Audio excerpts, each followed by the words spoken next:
Assalamualaikum warahmatullahi wabarakatuh. Salam sejahtera untuk kita semua. Alhamdulillah, puji syukur kehadirat Allah Subhanahu wa taala karena telah memberikan kesehatan dan kesempatan kepada saya sehingga saya dapat membawakan makalah saya yang berjudul Dampak Covid terhadap pembelajaran. Salawat serta salam tak lupa kita haturkan kepada junjungan kita Nabi besar Muhammad sallallahu alaihi wasallam dengan ucapan Allahumma sholli ala sayyidina Muhammad wa ala alihi sayyidina Muhammad. Baiklah, di sini perkenalkan nama saya Celia Febrianita dari jurusan Fisika angkatan 2021 dari kelas Fisika A. Di sini saya akan membawakan makalah saya yang berjudul Dampak COVID-19 terhadap pembelajaran. Dengan rumus masalah yang akan saya bahas adalah bagaimana sejarah munculnya COVID-19 di Indonesia. Yang kedua, dampak apa saja yang timbul akibat COVID-19 dalam dunia pembelajaran. Yang ketiga, bagaimana bentuk pembelajaran online digunakan oleh guru atau dosen di masa pandemi COVID-19. Dan yang keempat, hambatan apa saja yang terjadi dalam perkuliahan online di masa pandemi COVID-19. Oke, baik, kita akan masuk kepada pembahasan pertama tentang sejarah coronavirus disease 2019. Coronavirus adalah keluarga besar dari berbagai virus yang sudah lama berada dalam kehidupan manusia. Beberapa di antaranya menyebabkan flu biasa pada manusia, yang lainnya menyebabkan batuk dan gangguan pernapasan biasa. Coronavirus menginfeksi hewan termasuk kelelawar, unta, dan sapi. Ilmuwan telah mengklarifikasikan coronavirus ke dalam 4 subbab, yaitu ada alpha, beta, gamma, dan delta. SARS-CoV-2 ini merupakan anggota ketujuh dari keluarga virus corona yang menginfeksi manusia. Penyakit COVID-19 telah menjadi pandemi kelima yang didokumentasikan sejak pandemi flu 1918. COVID-19 pertama kali dilaporkan di Wuhan, China pada Desember 2019 dan kemudian menyebar ke seluruh dunia. Coronavirus penyebab COVID-19 secara resmi dinamai Severe Acute Respiratory Syndrome Coronavirus 2 atau SARS-CoV-2 oleh International Committee on Taxonomy of Virus atau ICTV. Berdasarkan analisis filogenetik dan taksonomis, SARS-CoV-2 diyakini sebagai limpahan dari coronavirus hewan yang kemudian beradaptasi dan berpindah penularannya dari manusia ke manusia. Karena virus ini sangat mudah menular, ia menyebar dengan cepat dan terus bermultiplikasi pada populasi manusia. Sejak COVID-19 pertama kali muncul di China, virus telah berkembang selama 4 bulan dan dengan cepat menyebar ke negara dan di seluruh dunia sebagai ancaman global. Pada 11 Maret 2020, WHO akhirnya membuat penilaian bahwa COVID-19 dapat dikategorikan sebagai pandemi, menyusul flu Spanyol 1918, flu Asia 1957, flu Hong Kong 1968, dan flu pandemi 2009 yang masing-masing menyebabkan sekitar 50 juta, 1,5 juta, 1 juta, dan 300.000 kematian manusia. Baik, itulah tadi sejarah coronavirus disease 2019 secara singkat. Kita lanjut dengan pembahasan yang kedua, yaitu dampak COVID-19 dalam dunia pembelajaran. Untuk membahas tentang dampak, otomatis sudah ada dampak positif dan dampak negatifnya. Sudah lebih dari 1 tahun pandemi COVID-19 berlangsung di Indonesia. Sesuai dengan peraturan pemerintah, setiap orang wajib melakukan peraturan 3M, yaitu memakai masker, mencuci tangan, dan menjaga jarak. Hal ini dilakukan untuk memutuskan rantai pandemi COVID-19 atau coronavirus disease yang sangat mematikan. Pandemi COVID-19 tidak hanya dirasakan di Indonesia saja, tetapi di seluruh dunia. Berbagai upaya telah dilakukan agar pandemi ini berakhir, namun pada akhirnya sulit untuk berakhir, sehingga pandemi ini menghancurkan berbagai sektor, baik itu sektor kehidupan dalam segi pendidikan maupun lainnya. Baik, yang kelima, kolaborasi orang tua dan guru. Selama pandemi ini, para pelajar tentunya akan menghabiskan waktunya hanya di rumah, belajar di rumah, dan tetap di rumah, standby di rumah. di mana hal ini membutuhkan kolaborasi inovatif antara guru dan orang tua agar siswa dapat terus belajar online secara efektif dan serius. Selain itu, kolaborasi inovatif dapat mengatasi berbagai keluhan siswa selama pembelajaran online. Baik, yang keenam, penerapan ilmu dalam keluarga. Selama sekolah ditutup, maka mahasiswa, murid, siswa juga hanya berdiam di rumah. Maka hal ini menjadi kesempatan bagi siswa untuk mendekatkan diri terhadap orang tuanya, terhadap keluarganya, untuk sekedar membuka diskusi kecil tentang dengan mengajarkan ilmu yang didapat kepada orang tua. Hal ini berperan penting untuk meningkatkan pemahaman siswa terhadap suatu ilmu melalui penerapan secara langsung. Yang ketujuh, guru menjadi lebih akrab dan melek teknologi.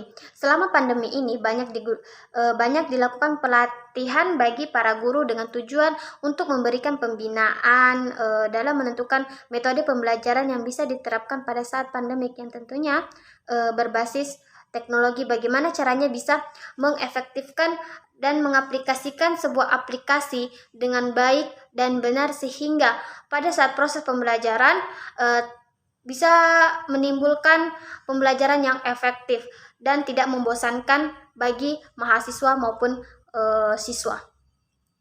Yang kedelapan, internet sebagai sumber informasi yang positif. Jika proses pembelajaran pada umumnya menggunakan buku cetak saja, maka proses pembelajaran online, internet merupakan sumber informasi yang digunakan. Internet tidak lagi hanya digunakan oleh siswa sebagai sarjana liburan ataupun bermain media sosial, tetapi juga digunakan untuk mendapatkan informasi tentang pembelajaran yang diajarkan.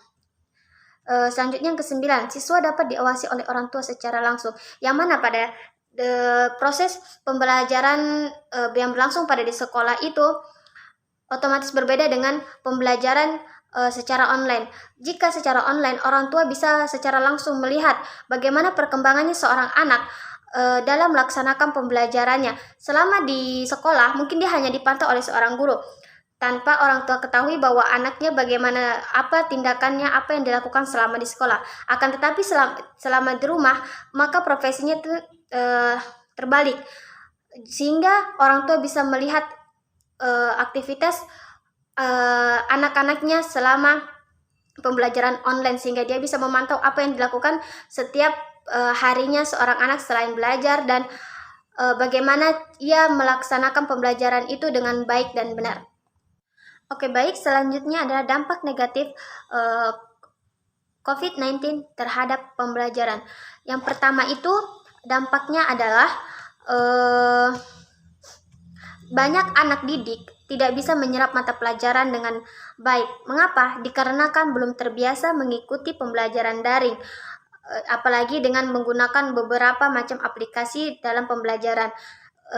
Dan juga banyak mahasiswa dan siswa itu waktu yang menggunakan waktu belajarnya itu dengan waktu belajarnya itu untuk bermalas-malasan dan malas dan enggan untuk mengerjakan tugas dari guru maupun dari dosen. Hal ini disebabkan karena lemahnya pengawasan orang tua terhadap anaknya yang harus belajar di tengah kedaruratan ini. Dan yang kedua, keterbatasannya sarana pendukung. Selain faktor kemalasan, ada masalah teknik lain yang menyebabkan anak sulit untuk mengikuti PJJ atau pembelajaran jarak jauh, yang salah satunya adalah tidak terbagi merata kuota pembelajaran untuk seluruh pendidikan di Indonesia. Dan yang kedua, jaringan yang tidak memadai. Dan yang ketiga adalah HP. Terkadang tidak semua anak peserta didik yang memiliki gadget atau handphone yang bisa digunakan untuk melaksanakan pembelajaran secara online, dan juga jaringan yang tidak memadai. Banyak sekali beberapa daerah yang tidak memadai jaringannya, sehingga hambatan inilah yang membuat keterbatasan inilah yang membuat tidak mendukungnya sebuah efektif pembelajaran secara daring. Yang ketiga, ada hubungannya anak didik dan guru pun menurun, yang dimana awal tahun itu, awal pembelajaran baru, kita selalu pertemuan secara langsung terhadap guru dan murid. Namun semenjak COVID-19 ini, hal itu tidak lagi berlangsung, sehingga antara guru dan murid itu tidak saling mengenali satu sama lain. Yang keempat, angka putus sekolah. Banyak selama COVID-19 ini banyak mahasiswa ataupun siswa yang putus akan sekolah, sehingga untuk memilih untuk menikah secara dini. Yang kelima, dampak penurunan kesehatan mental dan psikis anak. Ini kenapa surat keputusan bersama atau SKB 4 Menteri tentang pembelajaran di tengah pandemi keluar, karena kita ingin segera PTM tetap terbatas itu diterapkan, yaitu pembelajaran tatap muka.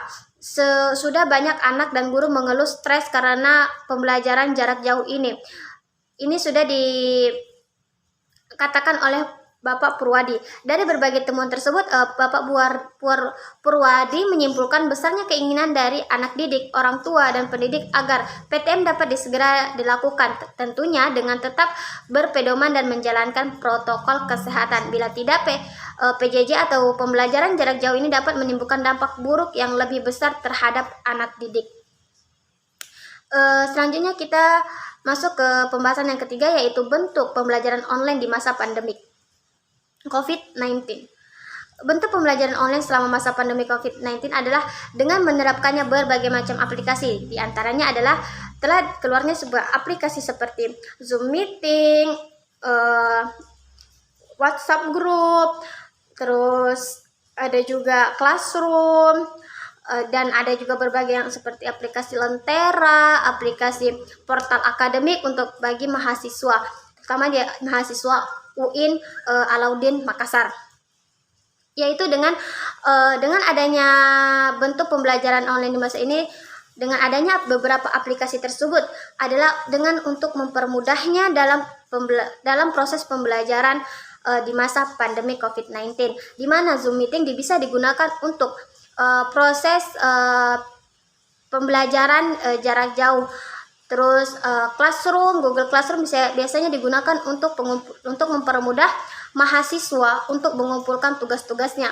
Dan Lentera bisa digunakan untuk mengabsen setiap pembelajaran bagi mahasiswa, dan ada dikatakan dengan portal akademik. Portal akademik digunakan untuk menginput semua data mahasiswa dan nilai-nilai mahasiswa selama COVID-19, selama pembelajaran berlangsung, sehingga setelah setiap semesternya keluarlah nilainya dari dengan bisa melihat dengan menggunakan website portal akademik. Selanjutnya, hambatan yang terjadi dalam proses pembelajaran online di masa pandemi COVID-19, yaitu aplikasi yang digunakan. Untuk aplikasi seperti WhatsApp Group dan Google Classroom bisa dikatakan efektif karena informasi bisa di-share dengan cepat dan mahasiswa bisa langsung meresponnya, baik itu jadwal perkuliahan, terus materi, ataupun informasi dan sebagainya, maupun juga dengan tugas. Tetapi terkadang beberapa aplikasi juga pun bisa terjadi kendala, seperti terjadinya error tanpa sebab, tanpa diketahui tiba-tiba error, sehingga untuk aplikasi tersebut tidak bisa digunakan secara efektif, seperti aplikasi Zoom. Biasanya aplikasi Zoom sering terjadi kendala error secara tiba-tiba, sehingga pada saat dosen memberikan sebuah materi, terkadang tidak secara langsung itu tidak tersampaikan secara langsung, tidak tersampaikan secara tepat, karena terkadang tiba-tiba aplikasi Zoom-nya itu nge-lag. Biasa saja faktornya dengan jaringan ataupun dengan beberapa hal lainnya. Yang kedua, hambatan yang kedua itu jaringan internet yang tidak stabil, dan juga dengan tidak adanya jaringan yang tidak meratanya sebuah jaringan itu ada di berbagai daerah. Terkadang mahasiswa sebagian besar itu telah difasilitasi dengan seperti kayak kuota belajar, dan dosen juga sudah diberikan wifi di setiap kantornya. Akan tetapi dengan kuota yang terbatas terkadang menghambat mahasiswa itu baik untuk dalam menerima materi maupun dalam mengupload tugas dan hasil karena jaringan yang tidak stabil. Selanjutnya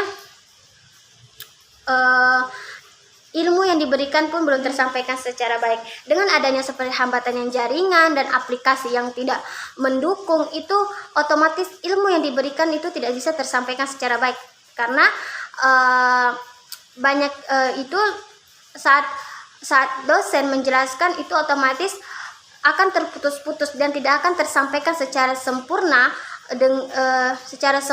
oleh mahasiswa, sehingga mahasiswa itu tidak bisa menyerap ilmu itu dengan baik.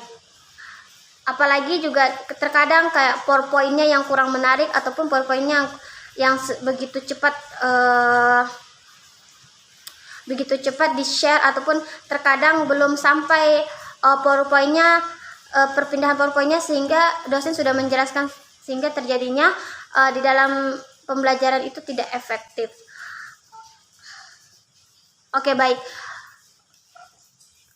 Mungkin itu saja penjelasan dari saya, dan kesimpulannya adalah di sini saya menarik 4 kesimpulan, karena dari tadi pembahasan saya adalah ada 4 poin yang saya bahas. Dan poin yang pertama adalah coronavirus disease 2019 atau disingkat dengan COVID-19 adalah penyakit menular yang disebabkan oleh jenis coronavirus jenis hewan yang ditemukan antara lain SARS, MERS, dan COVID-19 menurut Kartika Sari 2020.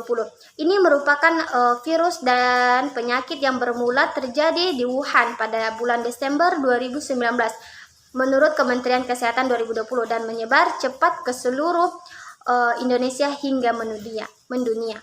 Yang kedua, akibat munculnya wabah COVID-19 ini menimbulkan dampak negatif terhadap dunia pembelajaran, seperti meningkatnya angka putus bagi anak didik. Semua proses pembelajaran itu dilakukan secara online, tidak bisa menyerap mata pelajaran dengan baik, terus hubungan antara dosen dan mahasiswa itu pun kurang mendukung, dan baik siswa juga dengan guru itu pun